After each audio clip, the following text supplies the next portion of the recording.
Alright, what's up? So, this weekend I seen Don't Worry Darling, and I've been waiting for this movie to come out ever since I first saw the trailer, or first the teaser, or whatever the fuck. Because it seemed really interesting, and I've always kind of been a sucker for the 1950s, 1960s aesthetic. They got like the clothes and the hairstyles and the cars and shit like that. So I always like seeing that time period on screen because I think it just looks really good to my eyes, at least. Um, and so the film stars Harry Styles and Florence Pugh as a married couple, as a young married couple in this seemingly perfect town that is owned by his company, and like she's like the like where the women are like perfect housewives, and the men every morning leave. Then they go to this mysterious job site, but that the women are forbidden to go to, called the Victory Project. And the women don't even actually know what it is. So just off the trailers and all that, you can tell that it's some type of big secret thing. The men are probably lying to the women. And we see Florence Pugh's character, Alice, I think it is, Alice. She's having like nightmares and crazy shit is happening.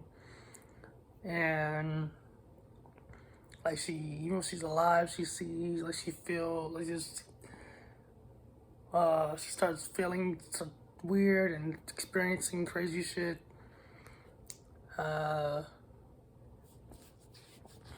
and well, this is a spoiler review, so obviously there's this black girl, this black woman there who's one of the wives. She's like, she had this experience before we come in, where she went out to where she wasn't supposed to go to, which is where the guys are. She went out there, she saw something, and now she's like traumatized, and she's like trying to alert the women to what's going on, but no one will believe her, and she can't even like fully articulate what even it is she saw, what she's trying to do. So it eventually gets you to, going through the motions of the story, and you're watching Alice get gaslighted by pretty much everyone. Um, she feels that something's wrong, and there's something going on, and like I said, especially after she goes down there herself and she sees whatever it is she saw, um, she knows something's not right, and she can't shake the feeling, but she doesn't know why she's been feeling this way. And you go along till you get to the big spoil of the movie, which is that the reason why the town is the way it is and everything is that they're living in a virtual reality world that the men have, that for the exception of one or two, the men have forced all their wives to live in this virtual world to make them be like submissive, perfect housewives. Then they give them in that experience, and the women, and because in the real world, most of the men, all if not most if not all, especially we only see Harry Styles' character, like what he was like in the real world, but it's assumed that all the men are like this in the real world. Who signed up for this program, that they're pretty much all just like incels, and the movie turns out to be just one big um, shot at incels, pretty much. Like that's pretty much the entire. That's what the movie's about. That's what it is trying to get across the point of like how ridiculous men who sit on the internet and like bash women are, and who they think they have this uh, delusion about themselves that they are just the perfect man, and that if any woman doesn't want them or doesn't want to be submissive to them, that something's wrong with the woman. And then, you know, that's what the ends. I'm not going to get into the politics, all that. I'm just not doing it. But so obviously the movie is woke because I'm like I said, I'm not getting into what I believe or any of that. I'm saying in general, I don't. My only issue with woke movies is when it is like clearly hindering the story, and like it just gets to the point where the story is just boring, or if it's supposed to be funny, it's not even funny because they're just hammering you over the head with the no pun intended. They're hammering you over the head with whatever the woke message is, whether it's pro racism thing or a gender equality thing or a gay thing, whatever it is. It gets to the point like a lot of these movies in Hollywood nowadays, it gets to the point where that's what it ends up. That's just what it turns into. Just them hammering you over the head with whatever their belief is, and the movie and the story eventually starts to feel pointless or not as fulfilling as it would be had they not taken, if that wasn't the point they were trying to get across. Like it clouds the entertainment value of the story itself, which at the end of the day, this is all entertainment. You're supposed to be there to be entertained. If they want to throw a message in there, cool. They're gonna do it whatever they want. At the end of the day, the message shouldn't cloud the entertainment because I'm not paying for a message. I'm paying to be entertained. I'm paying to be, if it's a mystery, I'm paying to be intrigued by the mystery and hopefully enjoy the whenever the mystery is revealed, the secret is revealed. I'm supposed to get something out of that in terms of entertainment value as a viewer. I would say what this movie did right that a lot of woke movies don't is that I felt like it didn't do that. It didn't feel.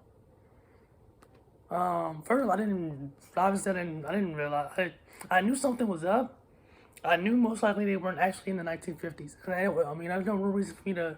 There was nothing that there was no real clue to that I picked up on. It was just my own assumption because it kind of reminded me of Antebellum, where the movie with the it's like takes place in modern day, and these white people in the South, I think in the South, but they kidnap a bunch of black people and take them to a field and make them turn them into like slaves like it was in the slavery days, and they wear Confederate uniforms and everything to either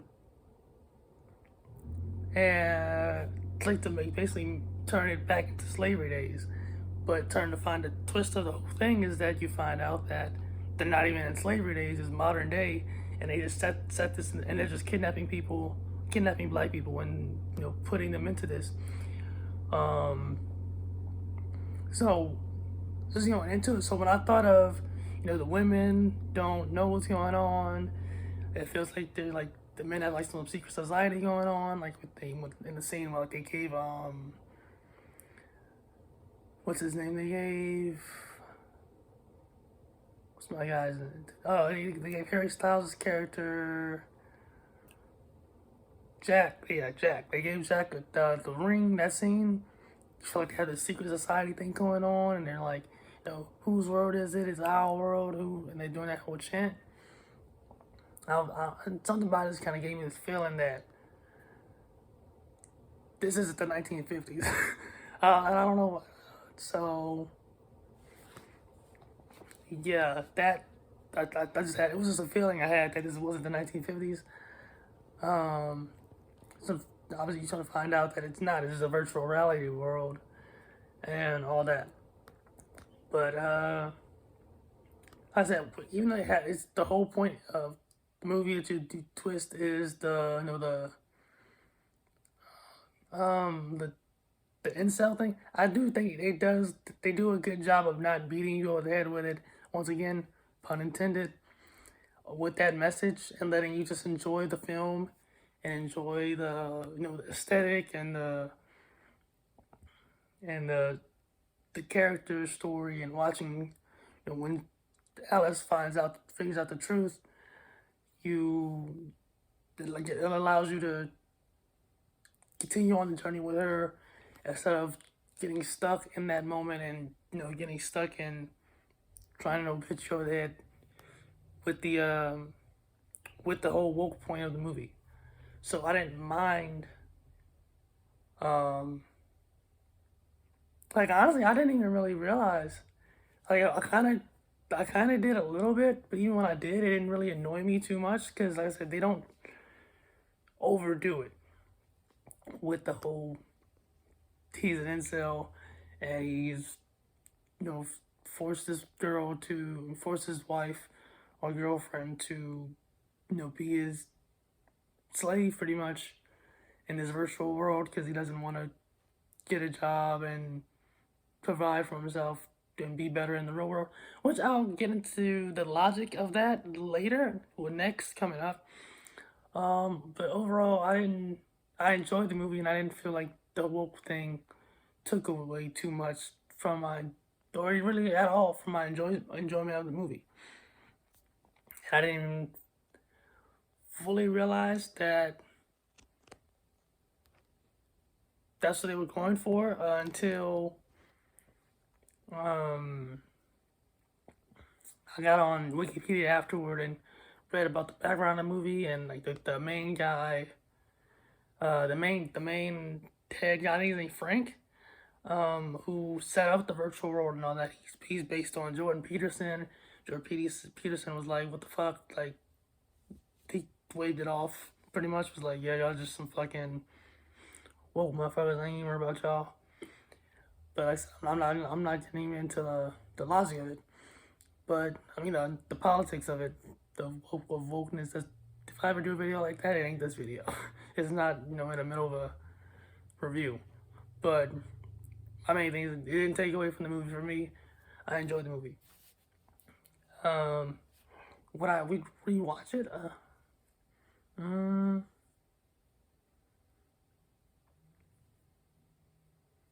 I don't know. I said I like seeing the 1950s era on screen. Even though we know it's not the 1950s, and just because the most of the movies in that time frame or world, virtual 1950s world, you're still seeing that. So probably won't rewatch it, but I wouldn't be surprised if I did. If it was like on Netflix or Hulu or something one day and I was randomly bored and came across it, who knows? But I won't go out of my way to go see it again like in the theater or anything. Um, I say now to get into the logic. Um, they don't really explain why Alice is the one who, because even before even before the black wife, even before she sees her commit suicide or anything, she's already having the bad dreams and all that, and we know what the dreams were, what she was seeing, but they don't explain why the other wives aren't. Um, I kind of wish they would have given us more of a reason as to why Alice is kind of not fully submerged. Because I'm assuming that's what it is that she isn't fully submerged into the program, and that's why she's going to sleep and seeing that shit at night.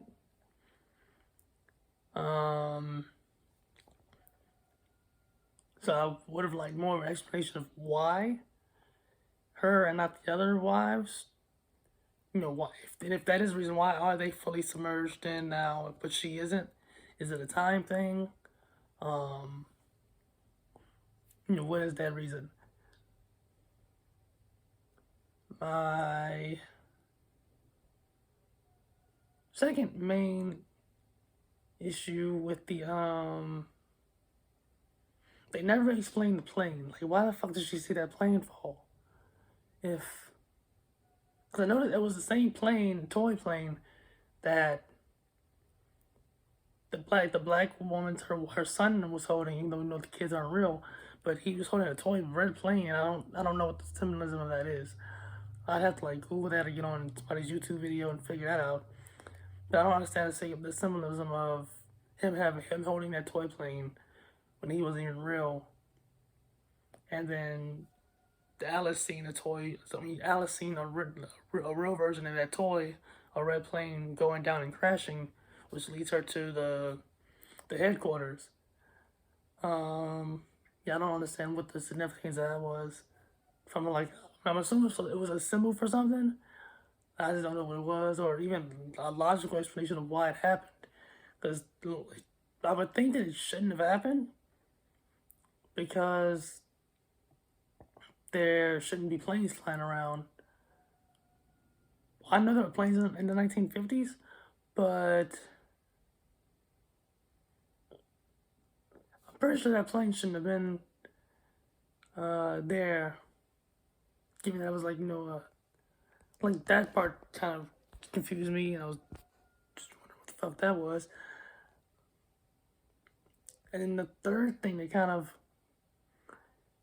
I guess it ties back into the wokeness that logically, so we know that the reason why the men left every day around the same time and they went to work, what they were really doing was feeding the bodies of their wives. Because their wives are still alive and their bodies are still in the real world, and they're shackled to beds and shit.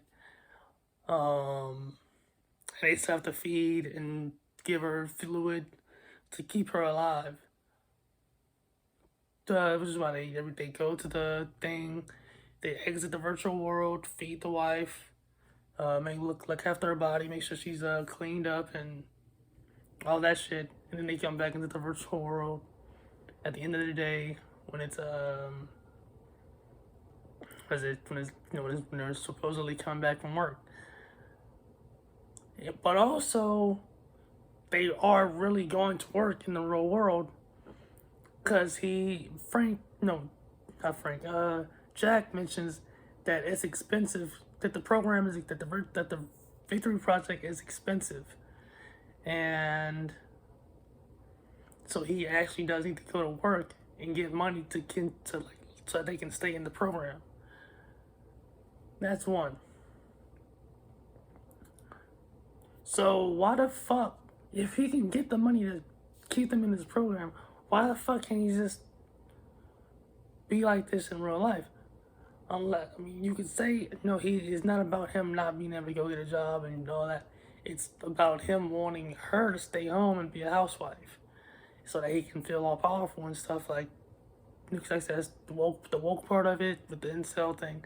So, but I'm like, this doesn't excuse, like, why does he feel, when he, like, comes into the 1950s world, he's, like, all clean shaven and shit, and good looking, but when he's in his real world, he's like, oh, I'm gonna just be a fucking, no, I'm gonna just be a bum and look like a bum. Like, that's the part that kind of felt like an over, like, forcing it a little bit on the incel thing. And, like, the incels creating this virtual world for themselves so they can have a housewife and who will cater to them and all that. That part kind of felt forced and like it didn't really make that much sense. It's, it's probably on purpose. Maybe that's what she's trying to say to incels who watched the movie. Olivia Wilde, who played the friend, she is the one who directed the movie. She didn't write it though. She bought it from another somebody. Two other people wrote it. She bought the rights and then she hired someone else to spruce up the script. So obviously I guess I'm gonna ask the people who actually originally wrote it and the person who potentially changed some things in the script. But I'm like, if this is supposed to be some like incel thing, I'm like, if they so-called have to like make a lot of money, if he's going to work to make a lot of money to keep them in the program, why not just keep that money to himself and like take better care of himself in real life? And I said, like, could be her point. I mean, the writers, it could be their point that what he's doing doesn't actually make sense. which I think to a certain extent is somewhat lazy writing. To when you have a character do something, like the entire plot hinges on them doing something that just doesn't really make that much sense, or if they have an obvious better option and they choose not to take it just for the purpose of continuing because the story needs them to not make the better option. I don't really like when that happens, although obviously it happens a lot in movies and TV shows and books where characters do that. Like I said, it's just annoying to me as a viewer or a reader. I'm like, he could have just done X, Y, or Z instead of making the obvious choice that doesn't make that much sense just because you need a story and just because you wanted to bash incels, I guess. But overall, I enjoyed the movie. I just thought those three things didn't really make that much sense to me. Especially with the third point, that would be like the one thing I felt forced if you really sit and think about it too much, or just maybe you weren't supposed to sit and think about it too much. Or maybe that's her point. She wanted the character to come off dumb. She wanted his decision to come off dumb. But yeah, that's my review for Don't Worry, Darling. I wasn't disappointed about the movie. I enjoyed the movie, and I thought that for a woke movie, the entire premise is a woke thing, a liberal woke thing. It wasn't a bad movie, and it wasn't completely ruined by that or overshadowed by that. And if you are going to make a woke movie, this is what you should do. Just somewhat template you should follow. Just tell the story, even if the main point is a woke thing. You don't have to overly force it to the point where it overshadows the entertainment value of the movie. So let me know what you thought of the movie in the comments. Did you like it? Did you not like it? Did you pick up on the whole incel thing? And what did you think? See you in the next one.